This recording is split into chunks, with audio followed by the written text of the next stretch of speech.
الحمد لله وحده والصلاة والسلام على من لا نبي بعده ولا رسول بعده ولا معصوم بعده ولا رسالة بعد رسالته ولا نبوة بعد نبوته ولا أمة بعد أمته. سيد الخلائق والبشر محمد رسول الله والذين معه صديقا فاروقا غنيا عليا حسنا حسينا صلى الله تعالى عليه وعلى آله وأصحابه وأزواجه وعترته وأصهاره أجمعين. أما بعد فأعوذ بالله من الشيطان الرجيم. بسم الله الرحمن الرحيم. وما كان الله ليعذبهم وأنت فيهم.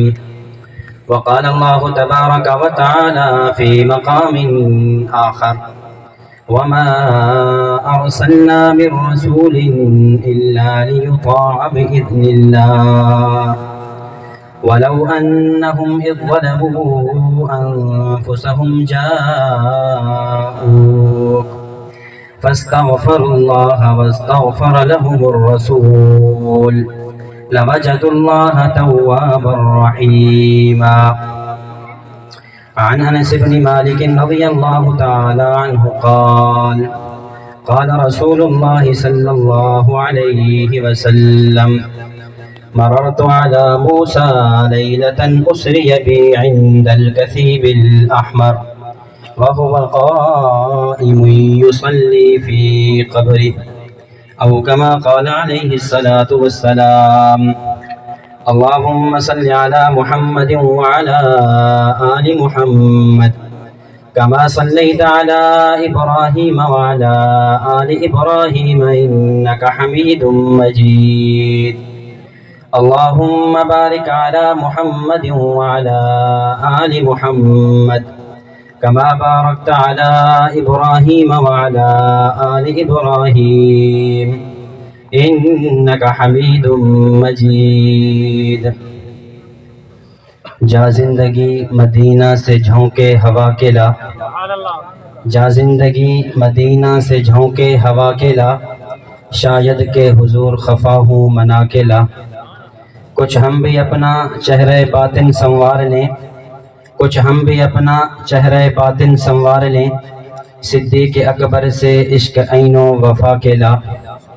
دنیا مسلمہ پہ بہت ہی تنگ ہو گئی، دنیا مسلمہ پہ بہت ہی تنگ ہو گئی، فاروق اعظم کے دور کے وہ نقش عدل و وفا کے لا.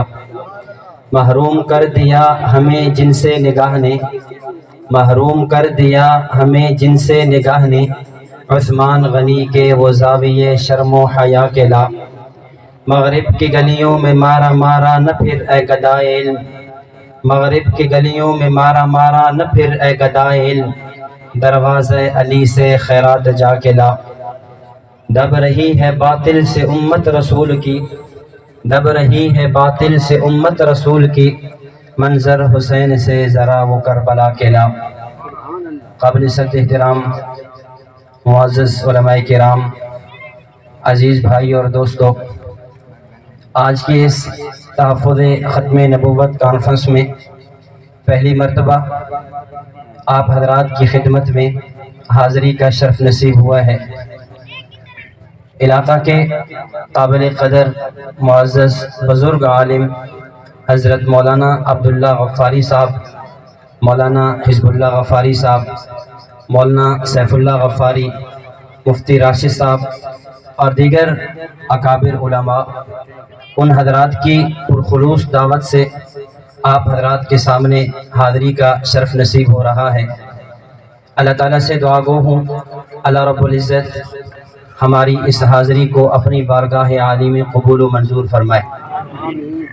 مجھے جو عنوان سونپا گیا ہے وہ اس عقیدے تحفظ ختم نبوت اس کی مناسبت سے مقام نبوت اور نبوت کے متعلقہ چند اہم عقائد وہ آپ حضرات کی خدمت میں پیش کرنے ہیں۔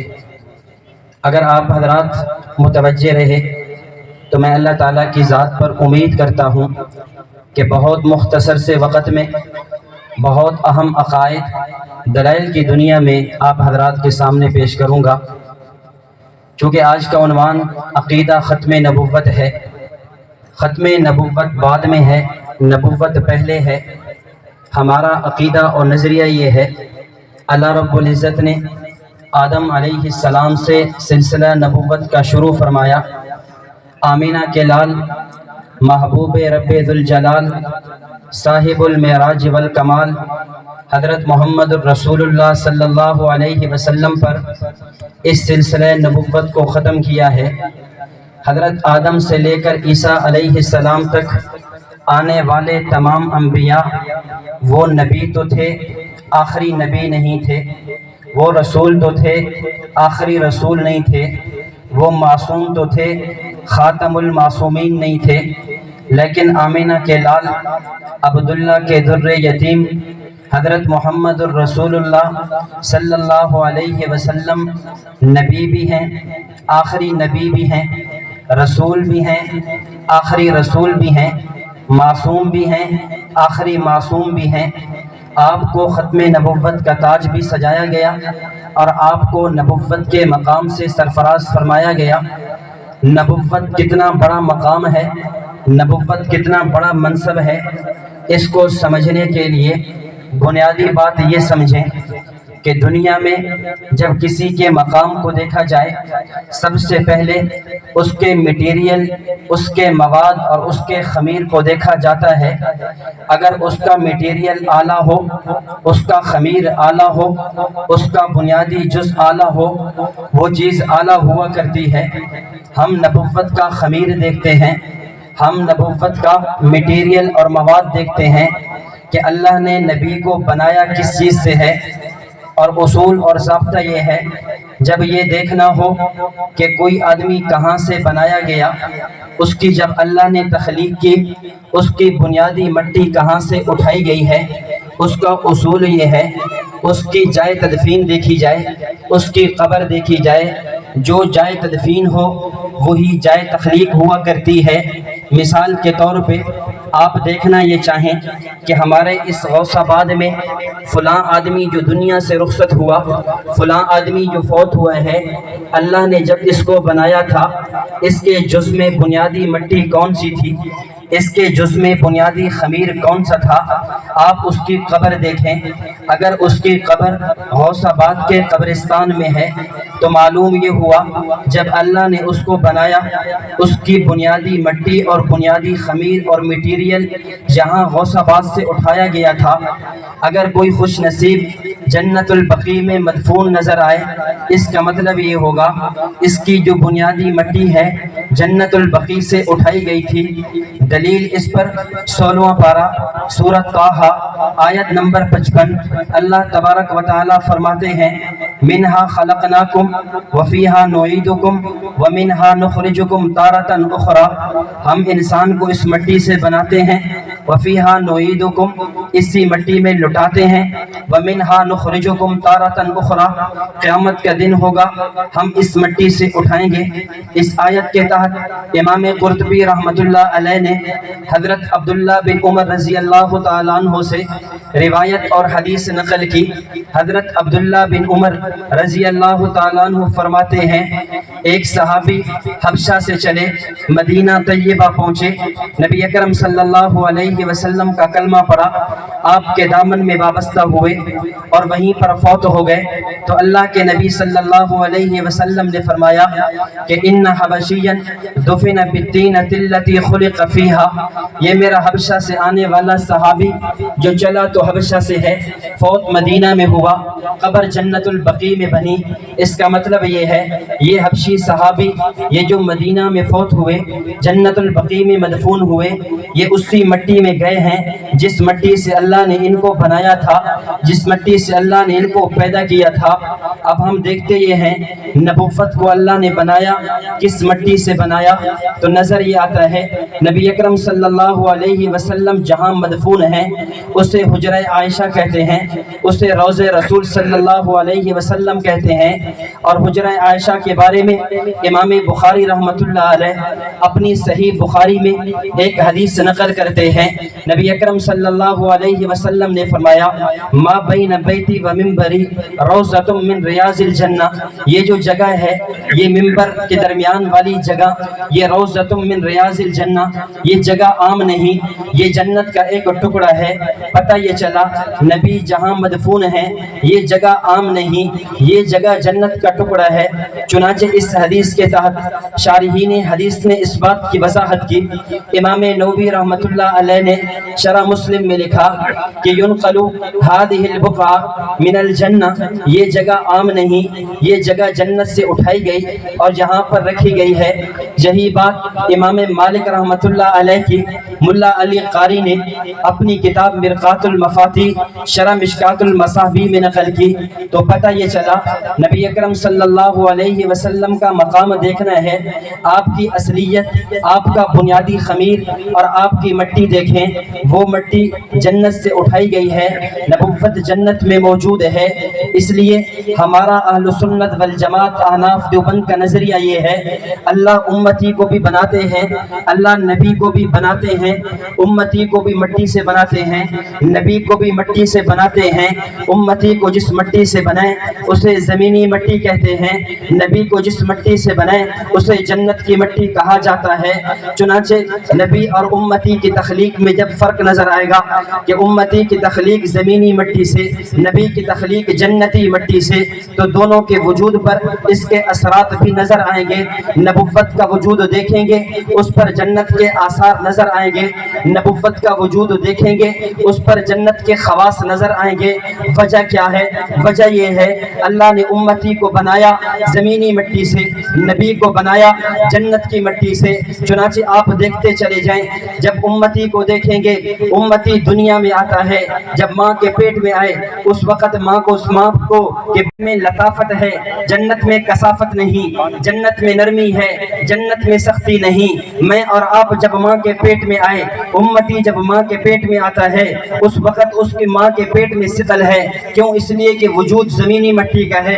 لیکن جب نبی ماں کے پیٹ میں آتا ہے، خصائص الکبریٰ میں علامہ سیوطی کی روایت موجود ہے، فرمایا حضرت آمینہ فرماتی ہیں کہ ما شعرت فی بطن قط، اللہ کے نبی میرے پیٹ میں تشریف لائے مجھے کبھی ثقل محسوس نہیں ہوا، مجھے کبھی مشقت محسوس نہیں ہوئی۔ عام عورت چلتی ہے حالت حمل میں مشقت محسوس کرتی ہے، کام کرتی ہے، مشقت محسوس کرتی ہے، لیکن نبوت کا وجود اللہ کے نبی حضرت آمینہ کے پیٹ میں آتے ہیں کوئی مشقت نہیں۔ وجہ کیا ہے؟ وجہ یہ ہے نبوت کا وجود جنتی مٹی والا، جب جنت میں مشقت نہیں ہے، جنت میں کثافت نہیں ہے، جنت میں سختی نہیں ہے، تو نبی کے وجود میں بھی آپ کو سختی نظر نہیں آئے گی۔ اسی طرح جب امتی دنیا میں آتا ہے، امتی کام کرے اس کو بھی پسینہ آتا ہے، نبی کام کرے اس کو بھی پسینہ آتا ہے، لیکن امتی کے پسینے میں بدبو ہوتی ہے، نبی کے پسینے میں خوشبو ہوتی ہے۔ کیوں؟ اس لیے کہ نبی کا وجود جنتی مٹی والا، اور جنت میں خوشبو ہی خوشبو ہے، بدبو نہیں۔ جب جنت میں خوشبو ہی خوشبو، بدبو نہیں، تو نبی کے وجود پر آپ کو خوشبو ہی خوشبو نظر آئے گی، وہاں بدبو کا اثر نظر نہیں آئے گا۔ میں اور آپ سفر کرتے ہیں، ایئرپورٹ پہ، اسٹیشن پہ، اڈوں پہ لکھا ہوا ہوتا ہے جہاں پر تھوکنا منع ہے، ذہن میں سوال آتا ہے ارے تھوکنا کیوں منع؟ اس لیے کہ اگر ہم تھوکیں گے، تھوکنے سے جراثیم پھیلتے ہیں، تھوکنے سے وبا پھیلتی ہے، امتی تھوکتا ہے وبا پھیلتی ہے۔ نبوت کا تھوک ہو، نبوت کا لعاب ہو، یہی لعاب جب ابو بکر صدیق رضی اللہ تعالیٰ عنہ کی ایڑی پر لگتا ہے، ابو بکر صدیق کے سانپ ڈسے ہوئے پر لگتا ہے، حضرت ابو بکر صدیق کے ایڑی کو شفا مل جاتی ہے۔ یہی لعاب مبارک جب سیدنا علی المرتضیٰ رضی اللہ تعالیٰ عنہ کی دکھتی ہوئی آنکھ پر لگتا ہے، سیدنا علی المرتضیٰ کو شفا ہو جاتی ہے۔ وجہ کیا ہے؟ وجہ یہ ہے امتی کا وجود زمینی مٹی کا، زمین میں وبا ہے، نبی کا وجود جنتی مٹی کا، جنت میں وبا نہیں، جنت میں شفا ہی شفا ہے، اسی وجہ سے امتی تھوکے وبائیں پھیلتی ہیں، نبی کا لعاب صحابی پہ لگے شفائیں پھیلتی ہیں۔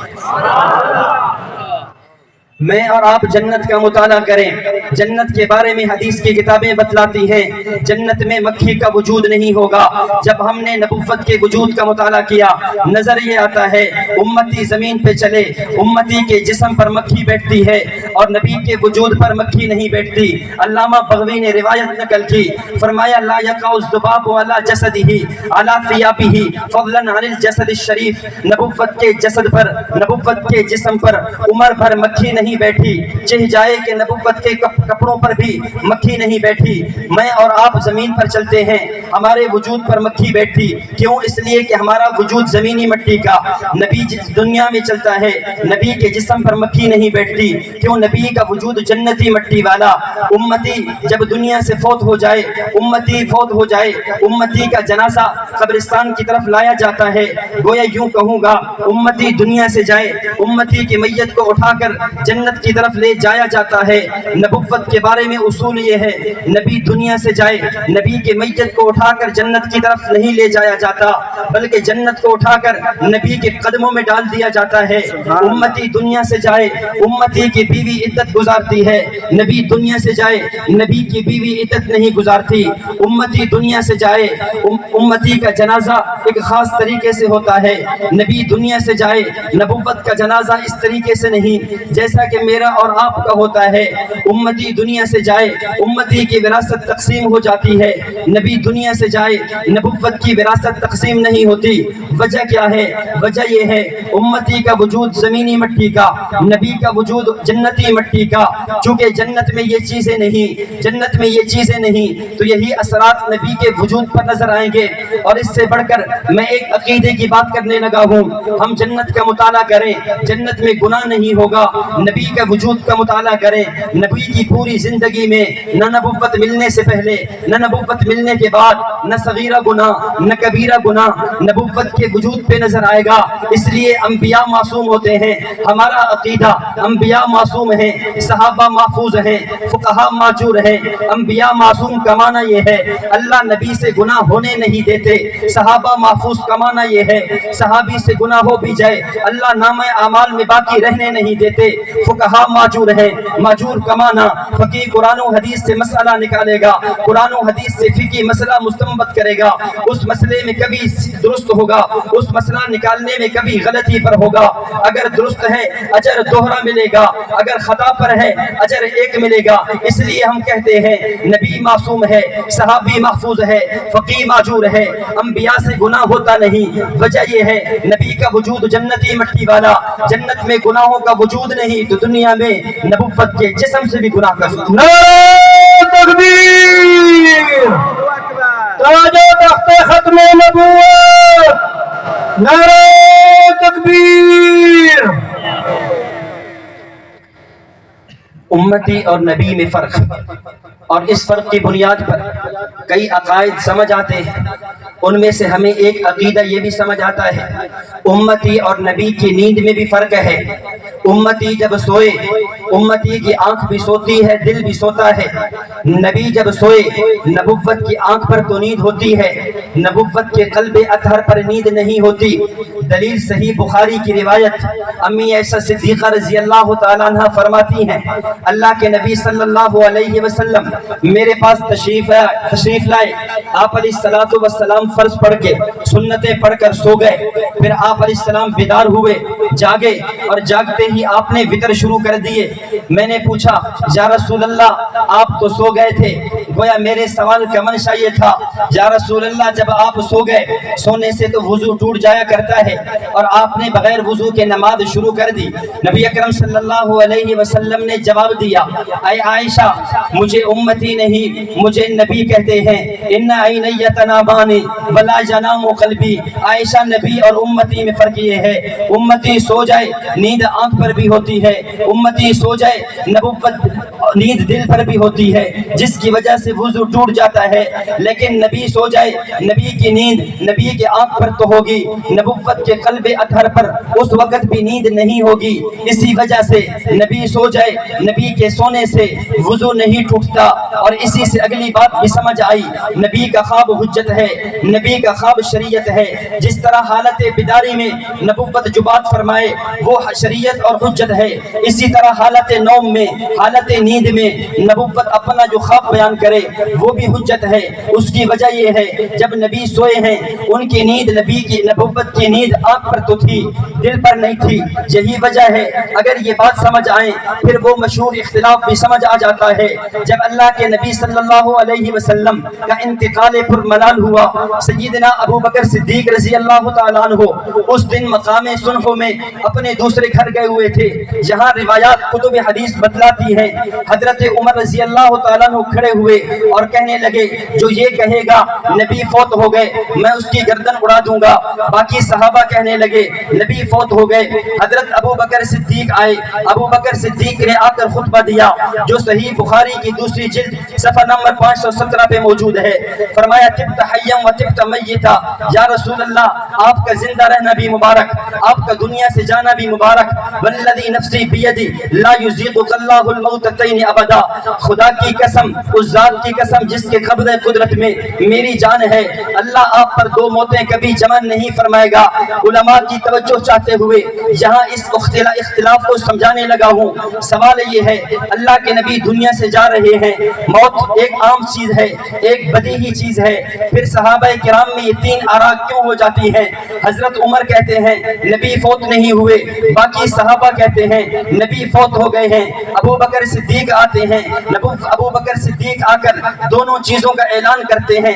فرمایا والذی نفسی بیدی لا یذیقک اللہ الموتتین ابدا، یا رسول اللہ اللہ آپ پر دو موتیں جمع نہیں کرے گا۔ اور آگے فرمایا من کان یعبد محمدا فإن محمدا قد مات، جو محمد صلی اللہ علیہ وسلم کی عبادت کیا کرتا تھا وہ سمجھ جائے نبی اکرم صلی اللہ علیہ وسلم دنیا سے جا چکے ہیں۔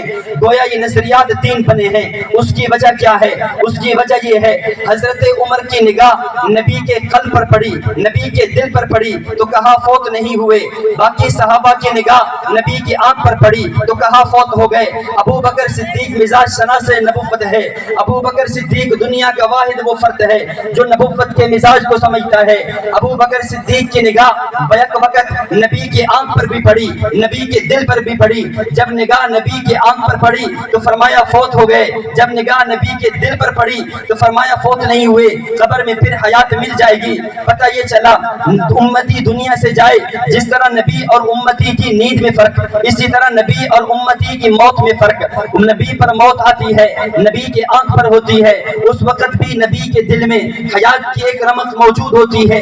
اور یاد رکھنا میرا اور میرے اکابر کا عقیدہ اور نظریہ یہ ہے اللہ کے نبی صلی اللہ علیہ وسلم پر موت آئی ہے، انک میت و انہم میتون کا وعدہ پورا ہوا ہے، کل ہالک الا کل شیء ہالک الا وجہ کا وعدہ پورا ہوا ہے، کل من علیہا فان کا وعدہ پورا ہوا ہے۔ ایسا نہیں کہ ہم نبی کی موت کے منکر ہیں، دنیا جہان میں کوئی اہل سنت والجماعت کا فرد نبی کی موت کا منکر نہیں ہے۔ اسی وجہ سے تو بانی دارالعلوم دیوبند حجت الاسلام والمسلمین قاسم العلوم والخیرات صاحب آب حیات حضرت مولانا قاسم نانوتوی نور اللہ مرقدہ نے اپنی کتاب لطائف قاسمیہ صفحہ نمبر 4 پہ یہ بات تحریر کی کہ نبی اکرم صلی اللہ علیہ وسلم کی نسبت موت کا اعتقاد ضروری ہے۔ دنیا جہان میں کوئی نبی کی موت کا منکر نہیں ہے۔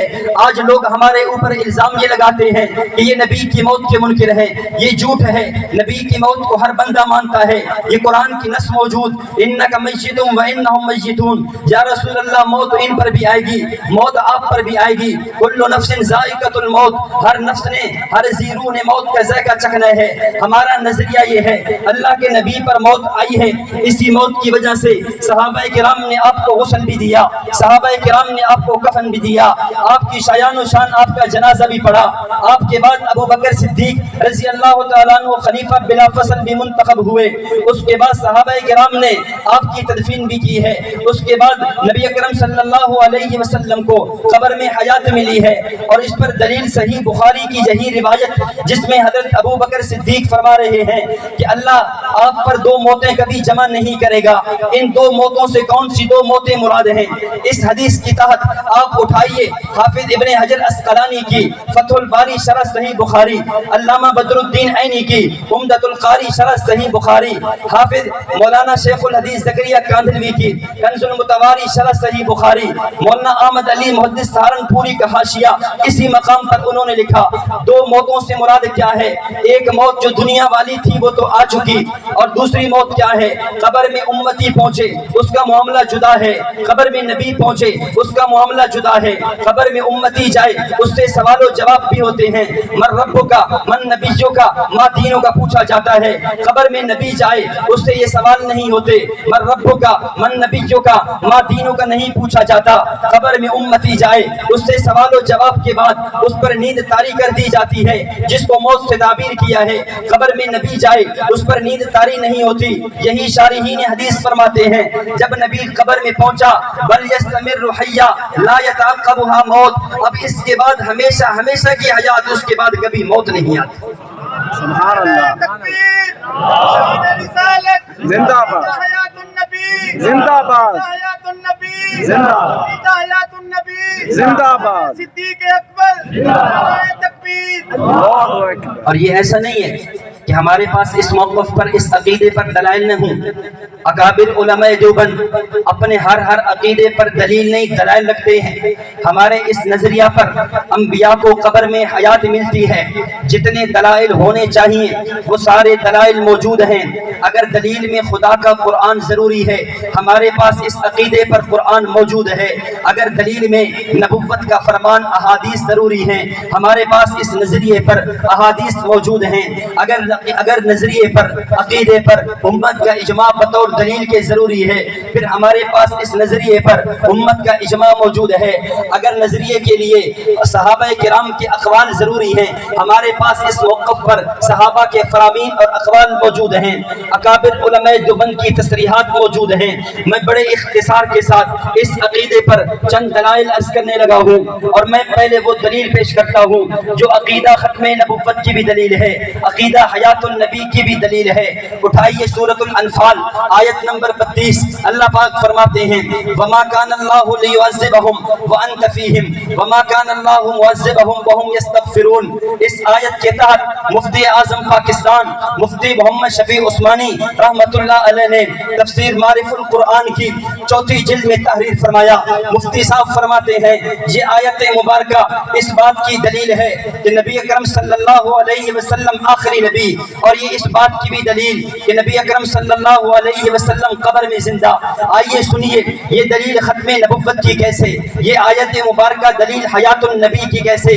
کسی آیت کو سمجھنے کے لیے اس آیت کا شان نزول، اس آیت کا پس منظر، اس آیت کا بیک گراؤنڈ جاننا ضروری ہے۔ اس آیت کا بیک گراؤنڈ سمجھیے۔ مشرکین مکہ نے بیت اللہ کا غلاف پکڑ کر دعا مانگی تھی اور یہ کہا تھا اللہم ان کان ھذا ھو الحق من عندک فامطر علینا حجارۃ من السماء، اے اللہ اگر یہ محمد بن عبداللہ واقعتاً محمد الرسول اللہ ہے، اے اللہ اگر یہ محمد واقعتاً سچا نبی ہے، اے اللہ اگر اس محمد کو واقعتاً تو نے ہماری طرف نبی بنا کر بھیجا ہے، پھر امطر علینا حجارۃ من السماء، ہمارے اوپر آسمان سے پتھروں کی بارش نازل کر دے۔ اب مشرکین مکہ بیت اللہ کا غلاف پکڑ کے اپنے خلاف دعا کر رہے ہیں، لیکن اس کے باوجود ان کے اوپر پتھروں کا عذاب نہیں آتا، ان کے اوپر پتھروں کی بارش نہیں برستی۔ سوال ہو سکتا ہے مشرکین مکہ چوڑے ہو کے اکڑ کے چل سکتے تھے اور کہہ سکتے تھے ہم تو سچے لوگ تھے، ہم نے تو بیت اللہ کا غلاف پکڑ کے دعائیں مانگی تھی، اگر یہ نبی سچا ہے ہمارے اوپر عذاب آ جائے، ہمارے اوپر عذاب نہیں آیا اس لیے ہم سچے ہیں۔ اللہ نے اگلی آیت میں اس سوال کا جواب دیتے ہوئے فرمایا وما کان اللہ لیعذبہم وانت فیہم، یا رسول اللہ ان کا کفر ایسا، ان کے کرتوت ایسے، ان کے کارنامے ایسے، ان کا شرک ایسا کہ ان کے اوپر آسمان سے عذاب آ جائے، آسمان سے پتھروں کی بارش برس جائے، لیکن برستی کیوں نہیں، عذاب آتا کیوں نہیں؟ اس کی وجہ یہ ہے وَأَنْتَ فِيهِمْ، یا رسول اللہ آپ ان کے اندر موجود ہیں۔ مفتی شفیع صاحب رحم اللہ فرماتے ہیں اللہ کا اصول یہ ہے، اللہ کی سنت یہ ہے، سنت اللہ یہ ہے، اللہ جب کسی قوم پر عذاب بھیجنے کا ارادہ کرتے ہیں پہلے نبی کو دائرہ نبوت سے نکالتے ہیں، نبی دائرہ نبوت چھوڑتا ہے، پھر قوم پر عذاب آ جاتا ہے۔ قوم لوط پر عذاب بھیجنے کا ارادہ کیا، اللہ نے وحی بھیجی فَأَسْرِ بِأَهْلِكَ بِقِطْعٍ مِّنَ اللَّيْلِ وَاتَّبِعْ أَدْبَارَهُمْ، اے لوط اپنے مومنین کو، ایمان لانے والوں کو لے کر یہاں سے نکل جائیے، اپنا دائرہ نبوت چھوڑ دیجئے۔ جب آپ دائرہ نبوت چھوڑ دیں گے پیچھے میں آپ کی قوم پر عذاب بھیج دوں گا۔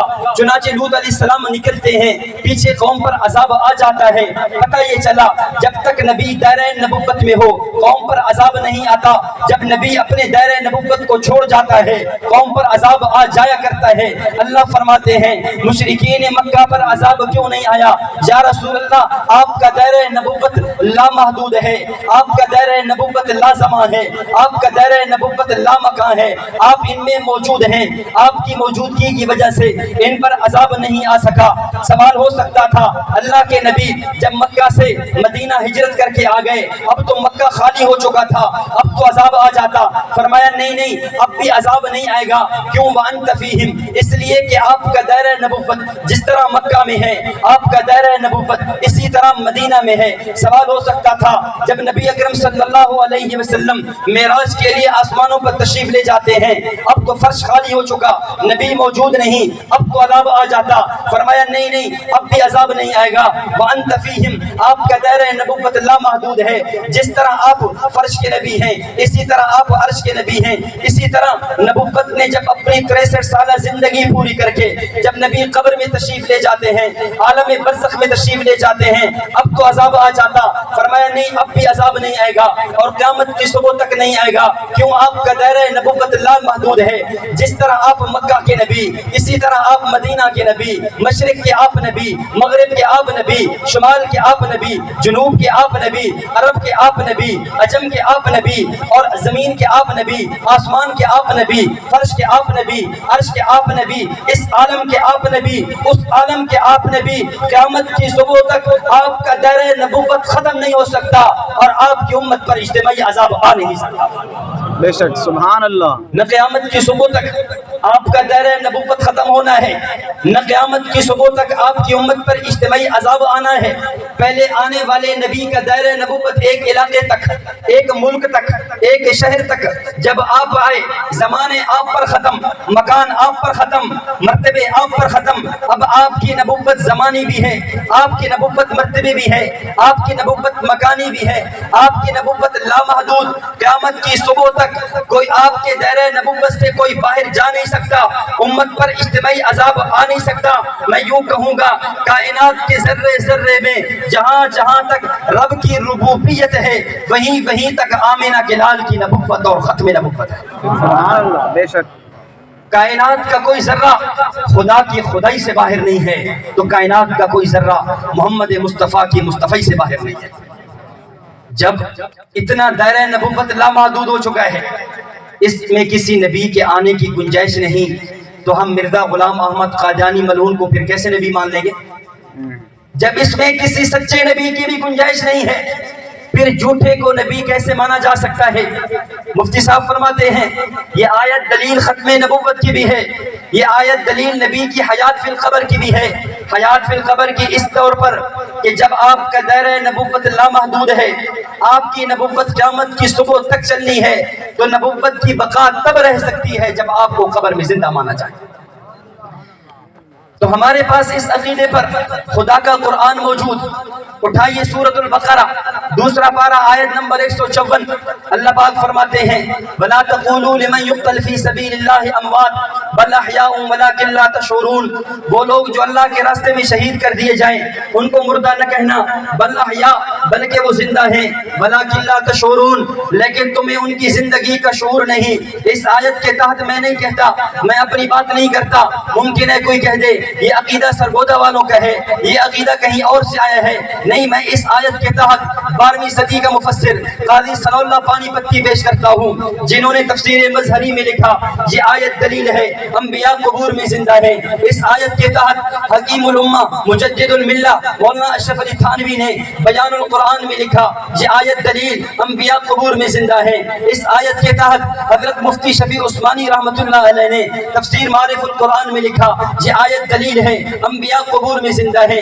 آیت تیسری آیت سورۃ النساء پارہ نمبر 5 آیت نمبر 64 اللہ پاک فرماتے ہیں وما ارسلنا من رسول الا لیطاع باذن اللہ ولو انہم اذ ظلموا انفسهم جاءوک فاستغفروا اللہ واستغفر لهم الرسول۔ اس آیت کے تحت اللہ پاک نے دو باتیں فرمائی ہیں، نمبر 1 نبی کو دنیا میں بھیجنے کا مقصد کیا ہے، نمبر 2 اس مقصد کے اندر اگر کوتاہی ہو جائے، کمی اور قصور ہو جائے، اس کی تلافی کی صورت کیا ہے۔